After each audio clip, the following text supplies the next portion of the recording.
a lot of open water over there. It's all reeds. That's where they're going to be, isn't it? Just in the reeds. Fucking nightmare. It's just too much reed. Absolutely everywhere. Yeah, we're not shooting this net again. Fuck that. Straight on the boat. I'm going to pop my hernia out again. It's a fucking nightmare. It's like a £40 carp, this, in terms of rope. Marlborough Pool, one of Oxfordshire's oldest pits. 11 acres of Norfolk reed beds, lilies, snags and expanses of open water. Home to specimen fish populations of all species.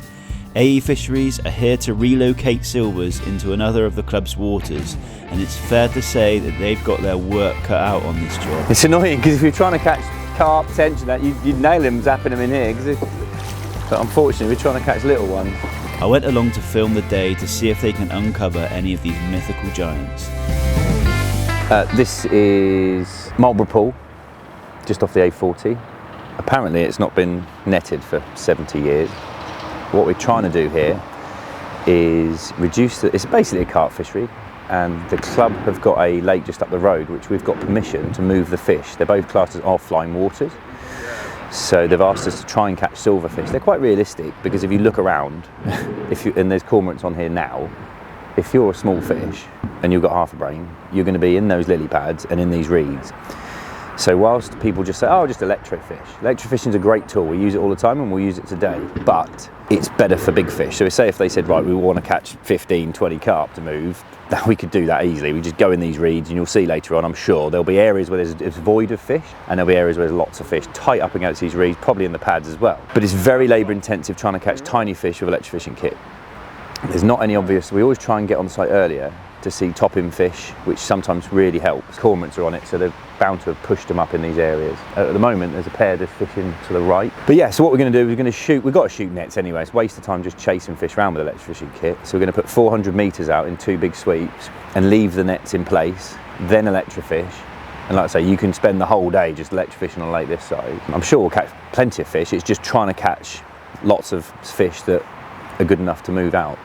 Another thing to note, although Norfolk reed can be a bit of a menace for fishing, they've done a lot of work doing some trees, and they have had diggers in to try and get rid of some of this Norfolk reed. It's better to have this sort of plant than no plants, and one of the reasons why their oxygen's been maintained quite well when a lot of places have struggled is it's a big open bit of water. Yes, there's plenty of trees around it, but it's a big open bit of water, and it is pretty much fringed with plants. All right, the plants can cause problems for fishing when there's this Norfolk reed, and it's a bugger to control in certain circumstances. But this is what it is, so we're going to do our best to try and net and electrofish and catch as many fish as possible, basically, with a view to moving whatever the club want us to move. Like I said, we've got EA permission to move the fish, and we'll just see how we get on.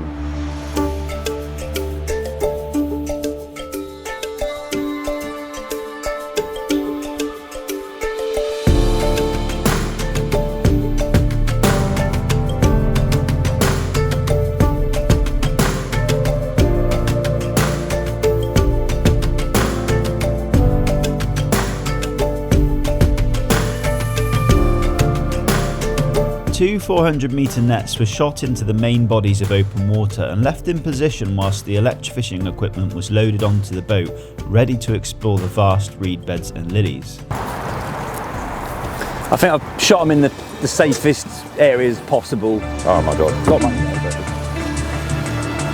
quite smart. This will be interesting.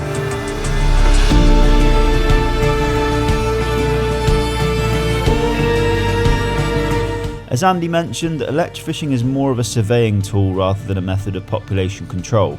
In this case, they're scouring the lake to find whether the cormorants have shoaled up the silverfish into tight pockets of the lake where netting would be ineffective, in which case electrofishing could have been a more productive way of banking a few bins of silvers.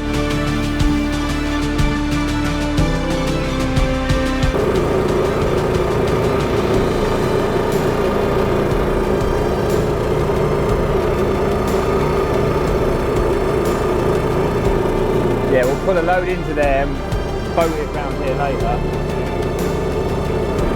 Fucking match fishing line, like £4 line, with a fucking feeder on it. As if you're going to land a fish on that. So tight under that bank. As soon as you see a few come up, stop again. Yeah, right in there. Typical, isn't it?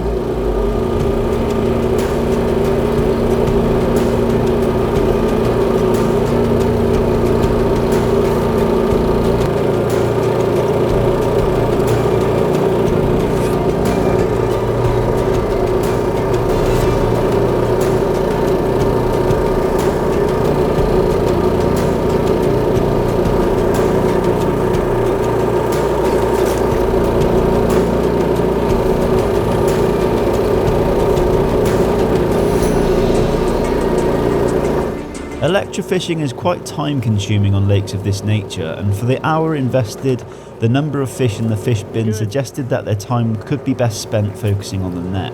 Go mental in there with all three of us are waders, career for just trying to scare some out. Yeah. Yeah.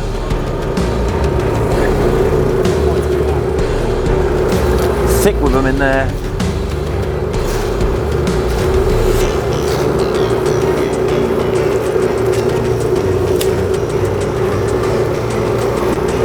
Yeah.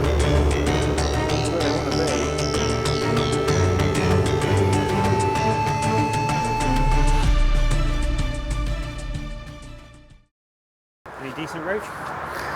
Biggest is about this. The average that we're catching at the moment is 6 inch. And like I say, the tinies are right underneath the banks at the back. But honestly, we could spend the whole day just doing that and we might catch 30 pound of roach, honestly. You do one lap, but we go to places where it's like that, and then suddenly you hit a pocket and it just fucking erupts, and then it's worth it because you can keep going back to. They don't move really. You keep going back to that area, and you can get binsfuls. But we're not finding that, so it's a waste of time carrying on. So we're just going to rely on the nets. Yeah. There's 400 meters out there. We should catch something. Little pull. Yeah, I got it. Try that.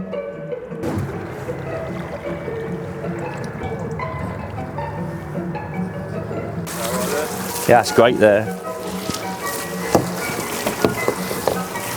Oh, that's a good sign. Look. So I've got to go round and round. So if you two, without getting wet, can walk through here, be careful of that metal thing, you'll see it. And just go steady, all right?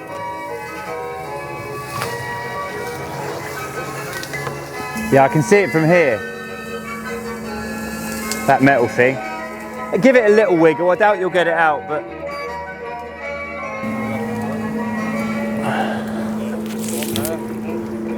another one.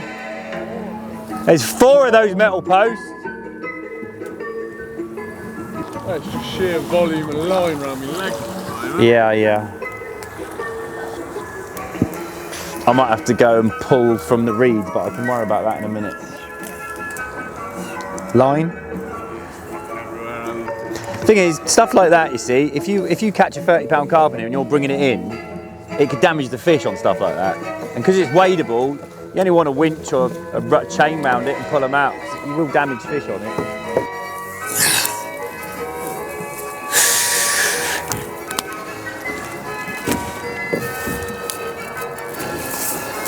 Fucking nightmare. This is too much reed. Absolutely everywhere. Even where you can't see it, there's roots everywhere.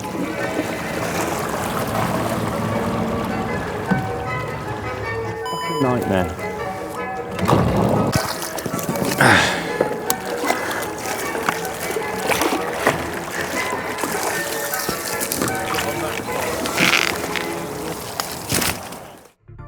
The electrofishing did rule out the possibility of the silverfish population being tucked away in a big shoal.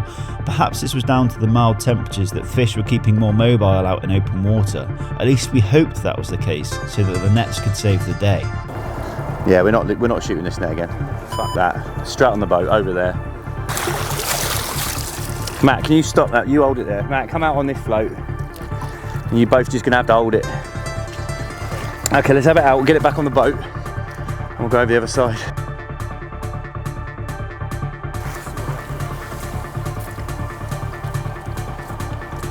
Yeah, you fuck. Mind the metal.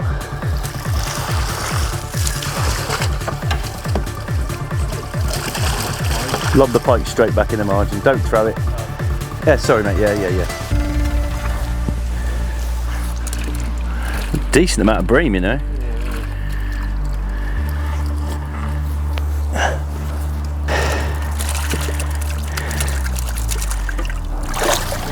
Awesome bream. It is a massive hybrid, yeah. That's a really big hybrid, that. Look at that, it's beautiful actually. Yeah. They're great little fish.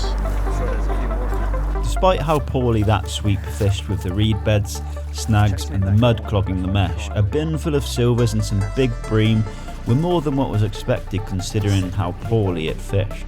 With the fish sorted, it was time to crack on with the other 200-metre net in the hope for more fortune than we had in this sweep.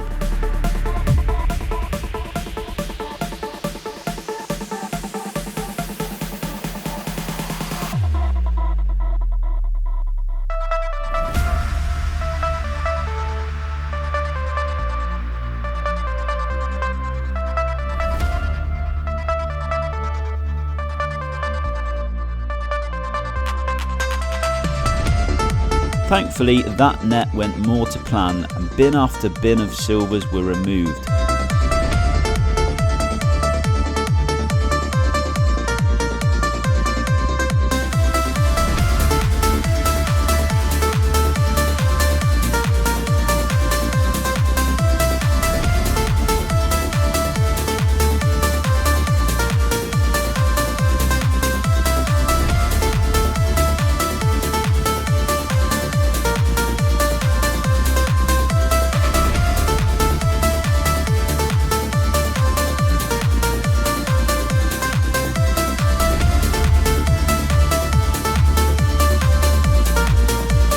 Amongst these bins of shimmering flashes was one standout fish which dwarfed the rest of them. Luckily we caught over £300 of silvers, which could have gone badly wrong, but when you've got fish like this, I mean, wow. That is, it's like a £40 carp this, I think in terms of roach, because I'm not going to muck around with it. Stunning fish. Do you catch them like this in here? Yeah. Occasionally? I've had a 2.2 a few months back. It's just a stunning fish, man. Quite special. But we were saying, like, when we're catching the silvers, they're in good condition, so it don't surprise me. It could be a nice amount of these in here. That is just stunning. Wow.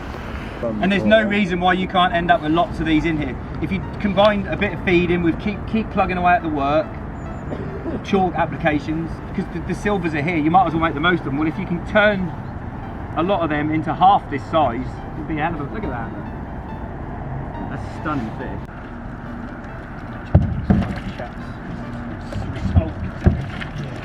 Well done. Good on. What a day. Yeah, that wasn't easy, to be fair. To be fair to these guys at Marlborough Pool now, they're really proactive. They're looking to improve things, and we shot 400 metres of net in the only open water, trying to use that fine mesh net in that there's so much soft sediment, it's an absolute pig.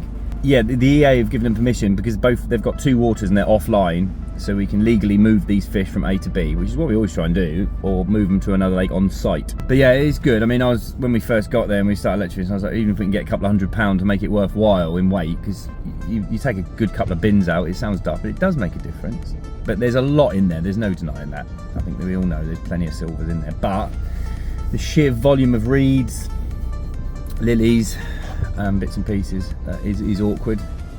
But like I say, the club in the last year or so have started to really do some work down there, and it will keep improving. I've advised them to put 5 tonne of chalk in there a year, that would help, and just carry on what they're doing really. And we caught an amazing roach, biggest roach we've seen so far this season. We've got between 350 and 400 pounds, a decent amount of weight there, so it was worth doing. But we could have easily caught nothing. I mean, because it's still mild, it's 13 degrees, the water temperature's still 8, 9 easy, it's probably 10 still, it was 10 round here the other day. The carp are really active, there's loads and loads of carp in there, they look really good, they're moving around, but we weren't trying to catch them. You can waste all day trying to catch those, and we're sat in traffic now just trying to get these fish gone and safely away. But yeah, tricky day, but I'm glad we caught them, and I'm glad that it's the attitudes of the clubs, you know. These guys it's such a refreshing change, because you know now that the lake's going to be moving forward in the right way, and but it's been good, and these guys are great. You can just tell that they want the best for the lake and they want to move forward and do it all for themselves, so it's all good. If you're new to the channel and you've enjoyed watching this challenging day unfold, then there's plenty more like this to be found on the BP Milling YouTube page. I hope that you subscribe to be sure that you join us on the next one. I've been Ben Pinniger, the guy behind the camera, the guy that puts these edits together, and I do it all for you, so your support is hugely valued. Thank you and goodbye.